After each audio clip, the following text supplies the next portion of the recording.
Hi there, I'm Lindsay Biscaya. Welcome to Market Call. Mike Philbrick is on the show today. He is CEO of Resolve Asset Management, and he will be taking your questions on ETFs. And here's how you can reach us. You can call us toll free, 1-855-326-6266, or you can send us an email at marketcall@bnnbloomberg.ca. And Mike Philbrick, of course, joining us now. It's good to have you on the show. Thanks so much. Good morning, Lindsay, or good afternoon, I guess. Good afternoon. Yeah, I'm not sure what you make of what we're seeing in terms of market reaction, mostly to NVIDIA's earnings yesterday, which were pretty strong, but obviously people not happy with the outlook moving forward, and whether this paints a bigger picture in terms of the AI story, do you think? Yeah, I mean, the market is kind of split. It's bifurcating. You've got the asset-light tech side of it, and then you've got the asset-heavy build-out side. And so AI is moving from code to atoms. You know, the first phase was digital brain builders, chips and LLMs and core networking. The next phase is physical.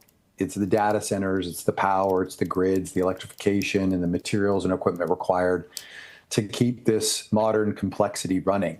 So it presents pretty good diversification opportunities at the moment. It produces an interesting regime shift under the surface. So while indexes are sort of treading along in the US, you have Canadian indices breaking out due to that kind of heavy asset side. You know, when we look at Canada, it's a lot of oil and gas, rocks and trees and things like that. So it's a heavier based economy and adding to its outperformance. And that makes it a really nice complement to those US tech heavy indices that most people are quite heavily exposed to today.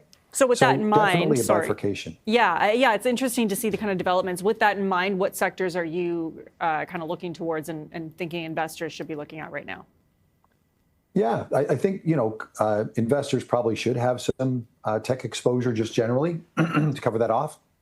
Canada, as we discussed, represents a nice opportunity, but so does Latin America. You know, adding another diversification region.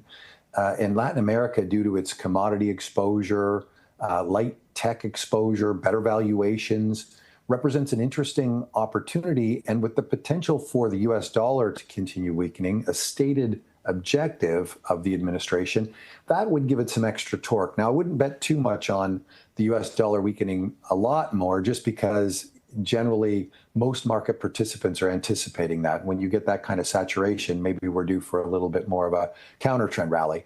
But lastly, the world should be thinking about how AI creates an agentic world. And those are AI agents that start to do work, and how that compresses time. And also the work that needs to be paid for is not going to run over sort of traditional banking rails. It's going to run over digital assets. It's going to be settled in things like stable coins. And this increases the opportunity for Ethereum dramatically.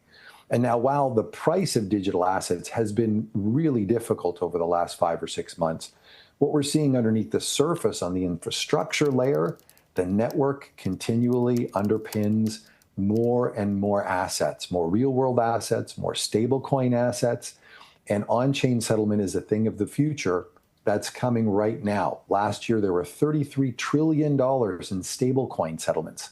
That's up 100% from the year before.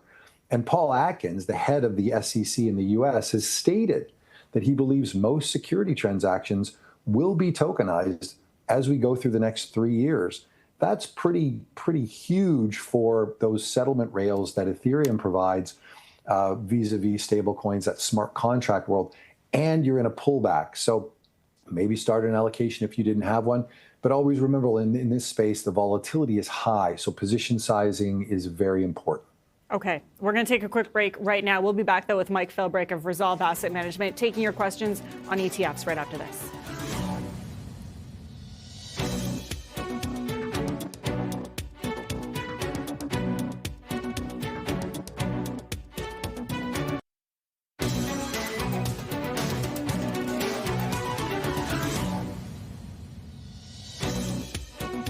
Welcome back to Market Call. Mike Philbrick is on the show today answering your questions on ETFs. We'll start with an email question from Alan. And this reads, wondering if I could get your thoughts on this ETF, GRCC, so that's Global X Growth Asset Allocation Covered Call.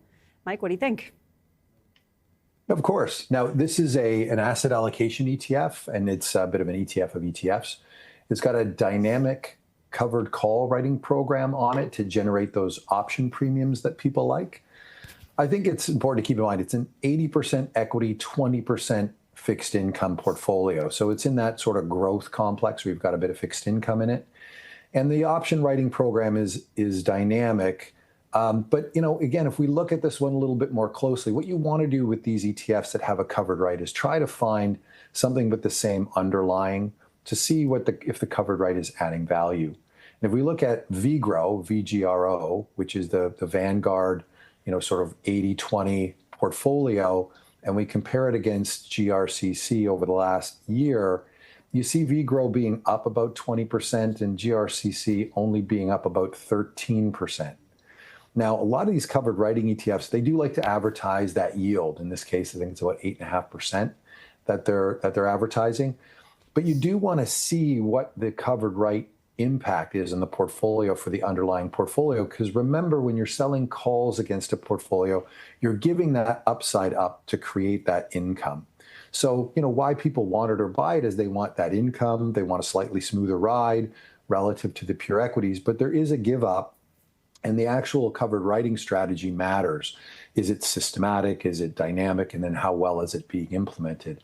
So in this case, I think it's a fine call for that if you're really wanting the income, but just realize there is an upside that you're giving up to get that income. Now, in a down market, it would be helpful because those call premiums will help offset some of the losses. But in a strong uptrend, you're going to give up that upside a little bit. So something to keep in mind. Okay, we're going to move on to the phone lines now. Ray is calling in from Pickering, Ontario with a question. Hi, Ray. Yeah, hi. Hello, good afternoon.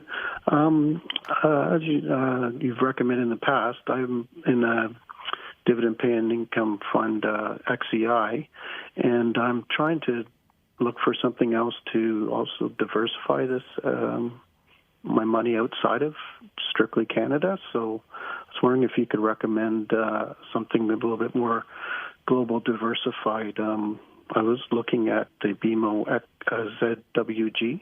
I don't know if you're familiar with that fund. If you could give me your opinion on anything else, that'd be great. Thank you. Okay, thanks very much. Yeah, diversifying out of Canada, ZWG. What do you think, Mike?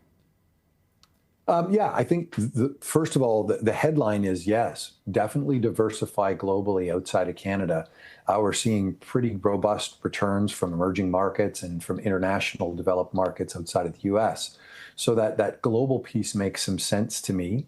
In the viewer talked about the ZWG, which is the BMO High Dividend Covered Call ETF. And so that's going to have a slightly higher yield. But again, you're giving up the upside in that context for that. So it's just something to consider. The other thing to consider would just be a global portfolio that has a dividend yield to it. XGD, the iShares Core MSCI Global Quality Dividend ETF. Now, it's going to give you a lower yield, sadly, because you're not selling the calls, i.e. selling that upside, but at least you're in that globally diversified portfolio of dividend payers. So it's another option. Maybe a little bit of each would make some sense. All right, we're going to go back to the phone lines. Amy's calling in from Toronto with a question. Hi, Amy. Oh, hi, Mike. My question is I'd like to invest in an ETF to do with emerging market. Could you give me a suggestion?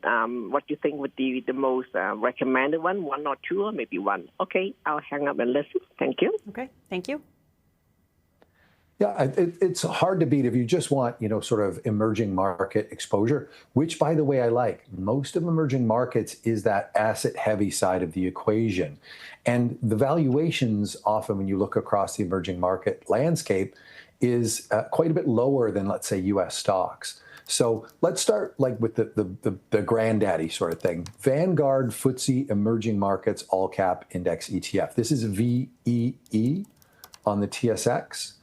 And this is cap weighted, very broad, very large, cheap and cheerful, 25 basis point management fee. It's going to give you exposure to that emerging markets area and get you that asset heavy diversification. If you want to go more active, you could look at the CI Emerging Markets Alpha ETF, CIEM. And that's just, do you want to be more active or do you want to be more passive? And those are two choices. Remember, whenever you go active, your fee bumps up. So the MER there's just over 1% versus that 25 basis points for the Vanguard product. Okay, thanks for that. Another caller calling in with a question, Eric in Quesnel, BC. Hi, Eric. Yeah, hi, Mike. Thanks for taking my call. I appreciate it. I know you've mentioned this on previous shows, but I'm increasing my cash positions right now, and I'm just looking for a place to put that cash until I need it later on, just for life in general.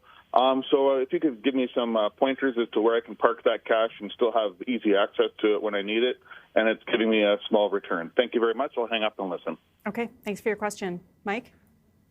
Yeah, I think here you're going to look for a money market ETF, and one that I go to when you go to like top flight safety, CBIL, CBIL.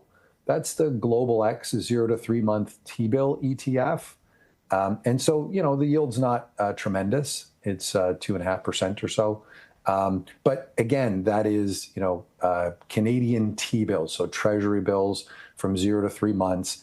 That's about as liquid as you can get, and that's about as safe as you can get. And so that will be that cash you may want to put on the sidelines for future opportunities where you can get at it very easily and very quickly without any NAV erosion. Okay, one more caller, and then we're going to take a quick break here. Sam in Toronto is calling in with a question. Hi, Sam. Hi, I'm inquiring about ZLSC, BMO long and short Canadian equity. I go through the portfolio. I saw that most of them are in the long. I didn't see anything on the short portion, and most of them are blue chips company. What's your opinion? Thank you. Okay, thank you for that. So that's ZLSC. Mike, what do you think? Well, this is as the caller said, this is a liquid alternative ETF that runs a long short Canadian equity strategy, and they are trying to generate those equity-like returns, but with lower market exposure than just a traditional long fund. I'm not sure what the caller was looking at in the long short book, actually, but as advertised, it will have some short positions in it. And this is a great diversifier alongside long only portfolios, because being able to be short certain assets, I mean that and a short is you've sold something but you don't own it, and as it goes down, you take advantage of that price movement. The challenge there often is that the volatility of these ETFs can be quite low because of that long short scenario. But it is a good way to risk manage a portfolio and would be a complement to a 60-40 portfolio, adding that alternative sleeve where you're actually short some companies. Because as we're seeing this rotation, there is going to be dispersion amongst the returns of individual stocks within the indices, and that allows long short managers to take advantage of that and harvest that on behalf of investors. Okay, we're going to take a quick break right now. We'll be back, though, with Mike Philbrick of Resolve Asset Management, taking your questions on ETFs right after this. Here's how you can reach us.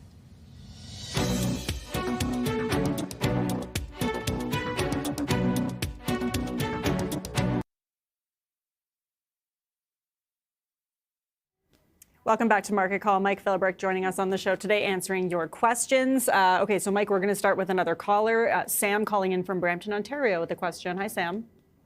Hi, Lindsay. Hi, Mike. Mike, thanks for taking my call. My question's on ZEB. Mike, I bought ZEB somewhere in the high 20s, around $28 or $29, and now it has run up to about $62.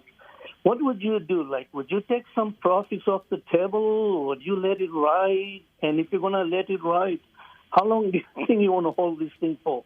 I would say I'm almost 50% up. Okay. Anyway, thanks again. So I'll listen to you and hang up. Okay, thanks, Sam, for that question. Mike, what would you do? Trim, sell, hold? Oh gosh, that's a really hard one. But first of all, let's just the ZEB is the BMO Equal Weight Bank Index ETF in Canada. So just for the other viewers, that's the big banks in Canada in an ETF in one format for you to buy them all together. And it has been a stalwart performer. I mean, it's up 55% in the last year. Again, from a personal advice perspective, I don't know what is in the rest of your portfolio, how concentrated you are in this. Again, going back to our initial outset view that company or countries like Canada are going to benefit from potentially a bit of a commodity super cycle. The banks in Canada are going to benefit from that as well. There is the real estate side that is a bit of a hanging chat, if you will, for the Canadian banks and on loan loss provisions. But I would.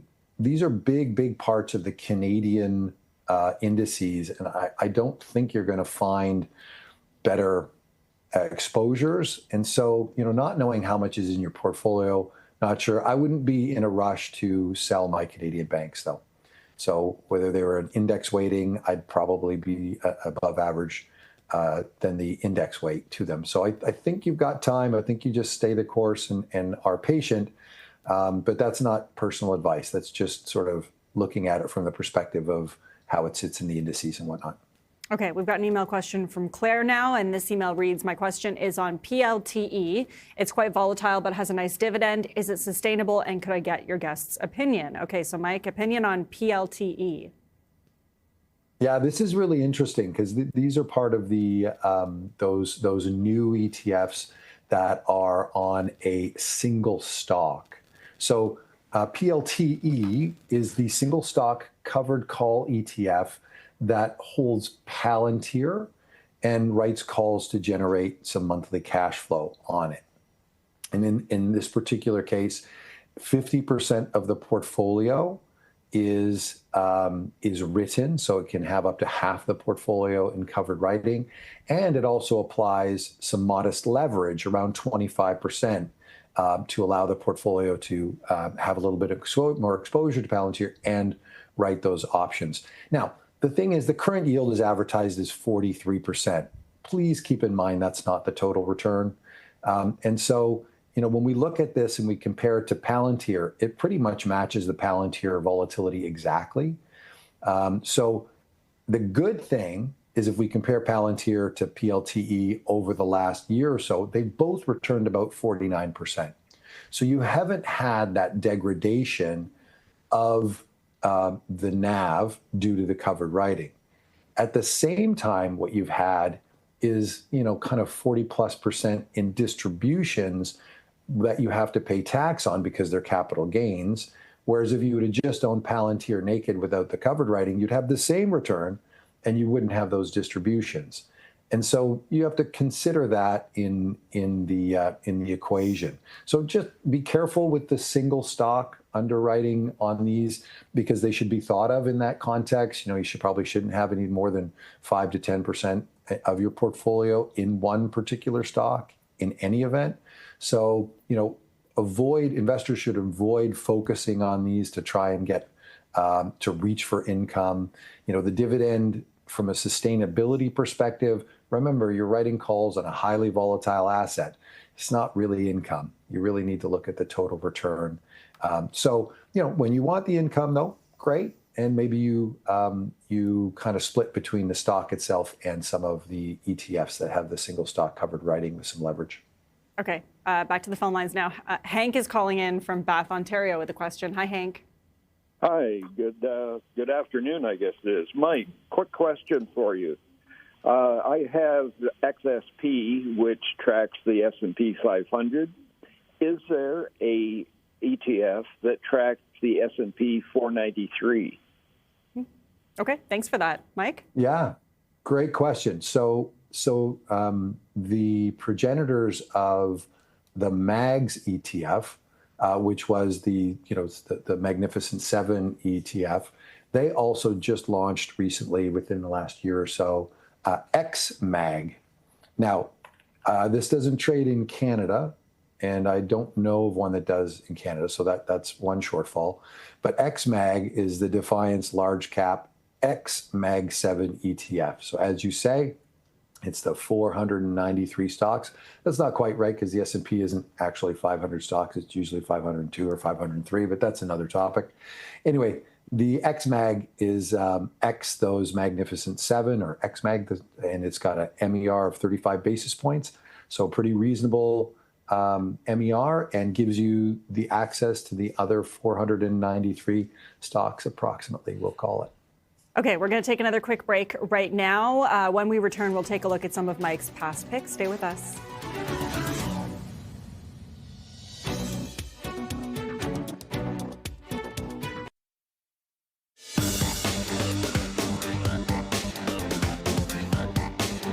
Okay, we're going to go through some of Mike Philbrick's past picks now. These are from July 30th, 2025. So, Mike, the first one, Vanguard FTSE developed all-cap ex-US index ETF. What do you like about this one?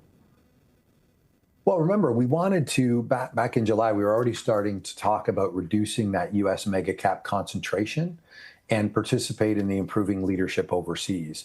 And that rotation into non-US equities has shown up in spades. You know, whether it's Canada, international, global, EM, those ETFs took in about $32 billion in 2025, roughly matching the flows to US ETFs. So we're seeing that rotation. So this was a play on that. And so you've got better valuation, you've got better diversification, you've got different sectors. So it's a really nice complement, and this still has legs, in my opinion. And, you know, VDU remains a clean core diversifier for Canadian investors who just want to have less concentration in that U.S. growth leadership. Okay. Next up is BMO Equal Weight Global Gold Index ETF. This one's done rather well so far, recommended at $154, now at $361.74, total return of 135%. Are you happy with this one? Yeah, yes.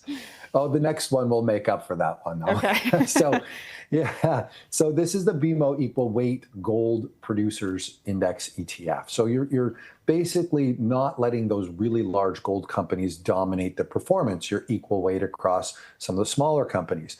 And remember, you know, we want gold exposure in the portfolio. When we were talking about this 2 years ago, it was kind of falling on deaf ears.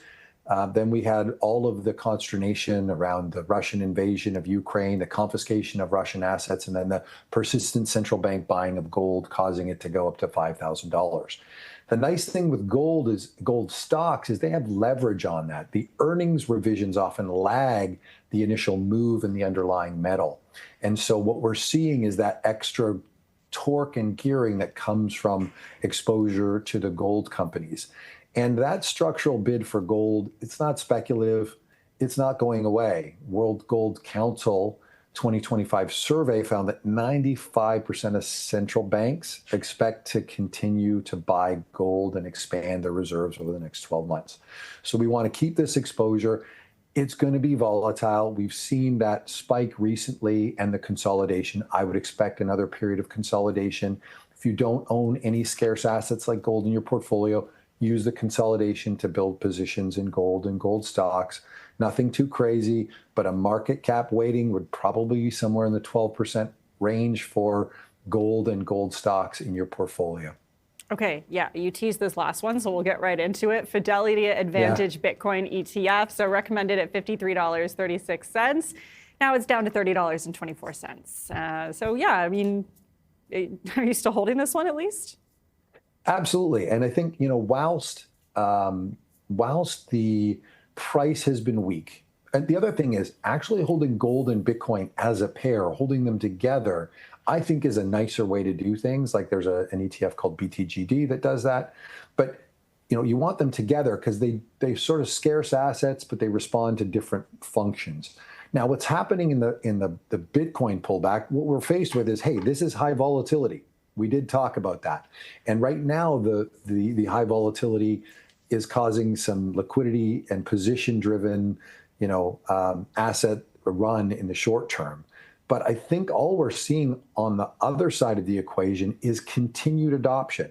Vanguard reversed course this year and said, yes, you can allocate to Bitcoin for their clients. Bank of America did the same.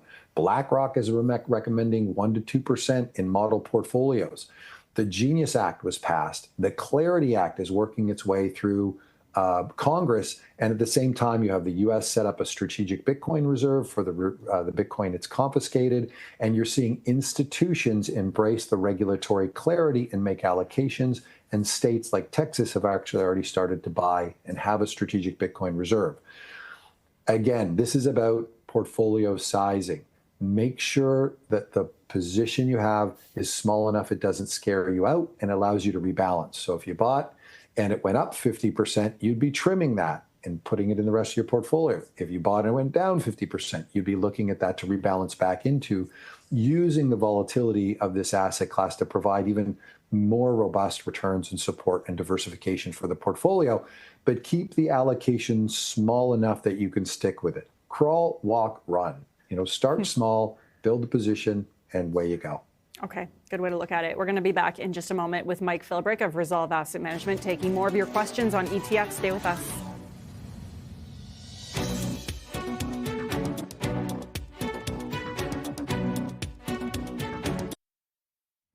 Welcome back to Market Call. Mike Philbrick is taking your questions today on ETFs. We'll go to our inbox and take an email question from Daniel. And this reads, I would like to know your guest's opinion on YTSL ETF and will it be paying dividends bi-monthly?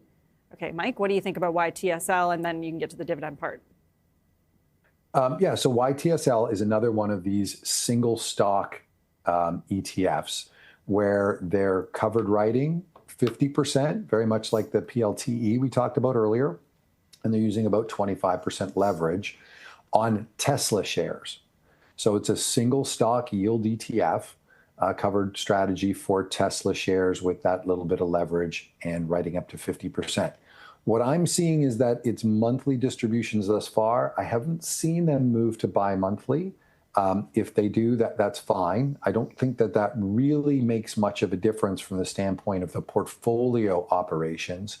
The distributions might be better for the end user and client. That's great. But I hearken back to all of the things we mentioned earlier. Make sure it's not too much of the portfolio. Make sure you're not reaching for yield. Don't be fooled by the headline advertisement of some large 35 or 40% distribution number. Now, we have to give an absolute tip of the hat to the guys running YTSL, because if you look at YTSL versus Tesla, it's up about 50%, YTSL is, and Tesla's up about 40%.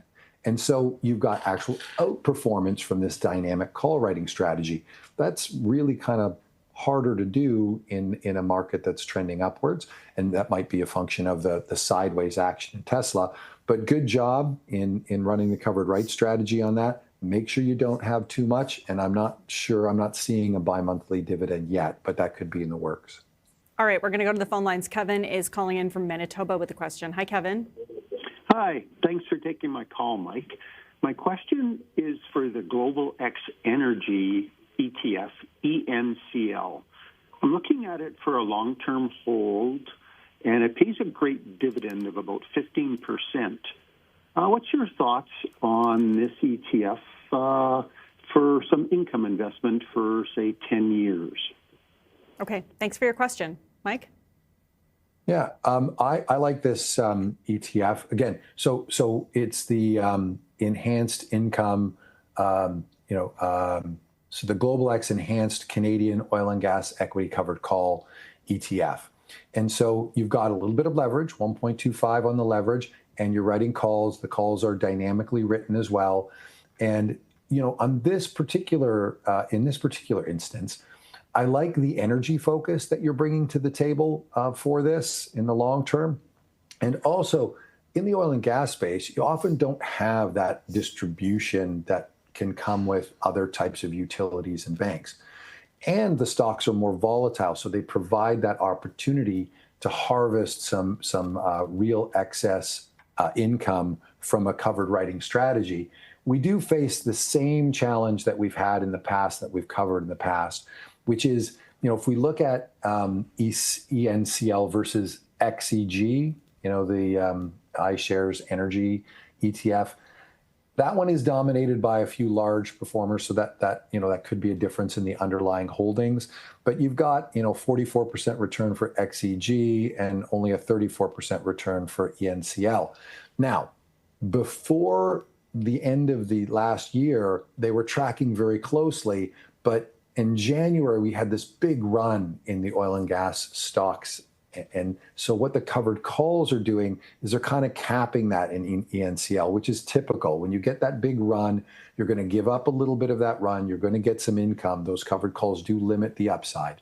So just something to be aware of. And maybe you pair this with something like an XCG. So have part of the portfolio that's not written and part of it that is.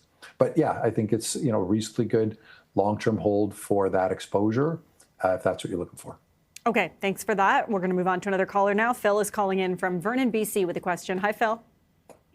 Hi, how you doing? Hi, Mike. I'm looking at HHIS, and I've been averaging down on it, and I'm wondering, is that a wise decision? And also, it's got a quite high dividend, I believe, about 30%, and I wonder if that is sustainable. Thanks very much. Okay, thanks for that. Mike, what do you think about HHIS? So HHIS is, again, in this case, this is the Harvest Diversified High Income Shares ETF. And what it does is it takes the single stock ETFs that Harvest has and it pools them together. So you've got Broadcom, NVIDIA, Eli Lilly, Meta, Circle, Robinhood. I won't go through all the names, but it takes all those individual stocks, wraps them together. It looks like it's about 15 to 20 stocks. And then writes the covered write on them. So the covered writing, it's not like a dividend yield, no. And the 29% current yield that they're advertising, you want to look at the total return and see how that's manifesting. And if you look at the total return for the last bit, it's around 15%. It's not 32%. So it's just something to keep in mind that the current yield doesn't mean total return. In this case, it's quite tech focused. You've got NVIDIA, Alphabet, Palantir, Microsoft, Apple, Amazon. So this has got a lot of tech focus to it. And that's why you're seeing the degradation in the NAV recently. As for timing, probably makes sense to continue to add as long as this is not too big of a position in your portfolio. And you're looking for, the income of the covered rights on top of that basket of securities. The basket of securities is a bit idiosyncratic, though. So, I hope this is a smaller sort of satellite position in your portfolio, not a core holding. Okay, we're going to take another quick break right now, but we'll be back with Mike Philbrick of Resolve Asset Management, taking your questions on ETFs right after this. Stay with us.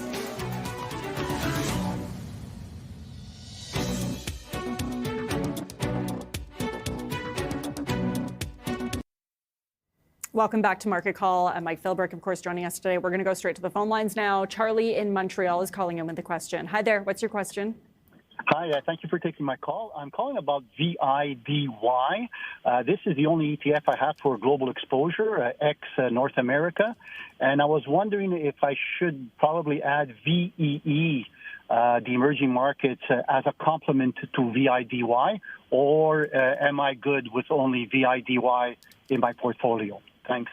Okay, thanks for that. We'll start with VIDY and what you think about that, Mike. Yeah, this is the Vanguard FTSE Developed ex-North America High Dividend Yield ETF. So let's parse that out. So we've got developed markets globally without North America, so without either the US or Canada. So that's a wonderful diversifier in your portfolio, and it's got a dividend/income focus to it. So that's great. At cheap and cheerful, MER at 31 basis points, that is hitting the target in the bullseye. With respect to adding VEE, I think that's timely. Emerging markets are a big part of the global economy and reflect pretty reasonable valuations. China usually gets in there as well. So yes, it's a nice complement to your Canadian/US holdings, along with the VIDE or VIDY rather. So I'd say VEE is a good complement. Yes, and we did discuss it earlier when someone asked about it, went through how cheap the MER is and all that sort of stuff. But yes. Okay, we're going to move on to another caller. This is Ben calling in from Poxville, BC with a question. Hi, Ben. Is this for me? It's actually Ernie. Oh, apologies. Yes, this is for you. What's your question? Sorry about that. Okay. Yeah. Well, thanks for taking my call. Hello, Mike. I'm a self-directed investor and retired, trying to keep things simple. And of my 30% U.S. exposure, it's divided amongst three ETFs, ZUE, ZQQQ, and XHD. And 10% of my portfolio is in VI for a bit of a diversification. My main Canadian ETF is XIU, which I bought when it was called TIPS in 1990, and just ticked the dividend reinvestment box. So I just like your comments on whether this is a good setup. Thank you, and goodbye. What was sorry, before you go, what was the third ETF you mentioned? ZQQ, ZUE, and something else. I missed the third one. I think we lost our caller. Oh. Yeah, we'll start with the first two, and we'll try to get that third one for you. BDY. Yeah. Okay. Yeah. Let's start with the first two. The first two. Well, ZQQ, I think he said, right? Yeah. Is the BMO NASDAQ 100 ETF. So that's the NASDAQ exposure. Nothing wrong with that at all. You're going to have your tech exposure in there. The ZUE is, again, the S&P 500. So we are staying rather large cap. I didn't hear the third one. And so I'm hoping that it may have been something that was a little bit more, maybe, was it VDY? We actually don't know. Apologies on that front. Yeah, we didn't catch the third one. It may have been the Canadian high income ETF. It may not. Either way, that would be a nice compliment. I would say that you are skewing very large cap. So maybe look at some of the smaller cap U.S. exposures on the U.S. side. And congratulations on owning XIU for 30 years. That's a great way to taxably defer those gains and be a long-term investor. Okay, thanks, Mike, for that one. We're going to go to another caller now. We're going to go to Danny in Comox, BC, with a question. Hi, Danny. Hi. On Picton Alternative Bond Fund, could you tell me what he thinks about it? Okay, thanks for that. Mike, did you catch that one? Yeah, the Alternative Bond Fund. With does he have the ticker for that? Let me just see if I can find it real quick. We might have already lost him too. So. Yeah. I can't find that one. Well, just generally speaking, on Picton is one of the premier alternative asset managers in Canada. And so I'm not seeing the one he mentioned. That doesn't mean it doesn't exist. But generally speaking, Picton does a really great job on all of their lineup. So I would be pretty confident. I think it was a bond fund of some kind, but I would be probably pretty confident that was it the long short income alternatives ETF? Anyway, I'll leave it there. Okay, yeah, we'll leave it there. I apologize for not catching the ticker. Sorry about that, Mike. Okay, we're going to take another quick break right now. When we come back, though, we'll take a look at some of Mike's top picks. So stay with us. That's next.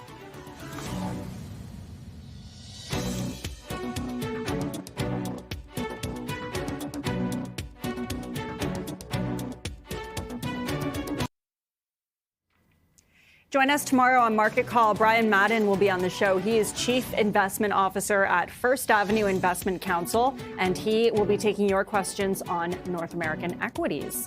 And if you miss Market Call, you can always check out our daily podcast. You can find it on iHeartRadio and other platforms, and you can also watch full episodes on our YouTube channel. And of course, Mike Philbrick joining us today, and we're going to go through some of Mike's top picks. So the first one, Mike, iShares S&P TSX Global Base Metals Index ETF. You say this is a miner's basket. Yeah, and this is on the subject of AI moving from code to atoms, right? Phase one, as we talked about earlier on, is the digital brain builders. Now phase two is the physical reality kind of hitting hard. We need to build out all of the data centers and the power infrastructure. And that's where miners come in. So the XBM, as you mentioned, the TSX Global Base Metals Index ETF, focuses on those base metal miners. So the BHPs, the Freeport-McMorans, the Alcoas. And with the world moving from code to atoms, we're going to need this build out. So why not have some of your investment in the areas and industries that are going to benefit from the additional mining required and be able to profit from that. So this is not, from a portfolio takeaway perspective, this is not like a core. This is more of a satellite of your real asset sleeve. So you're going to have it alongside your core portfolio. Expect some volatility. They can draw down if we get a growth shock. So position sizing matters, but this will help diversify away debasement, take advantage of the real growth that's occurring with the build out for AI without the high valuations and the volatility that comes from the tech side. And so you think, like, with a lot of these mining companies and these ETFs that hold a number of mining companies within them, they've already had such a run, right? Like, it's clear. It sounds like you think that run is expected to very much continue. We're just getting started. Just getting started. Okay, your next pick is iShares MSCI Brazil ETF. What do you like about this one? Well, this gives broad exposure to that Brazilian large and mid-cap equity market that's dominated by financials, commodities, and real asset-linked companies. So again, we're coming back to that real asset side of things.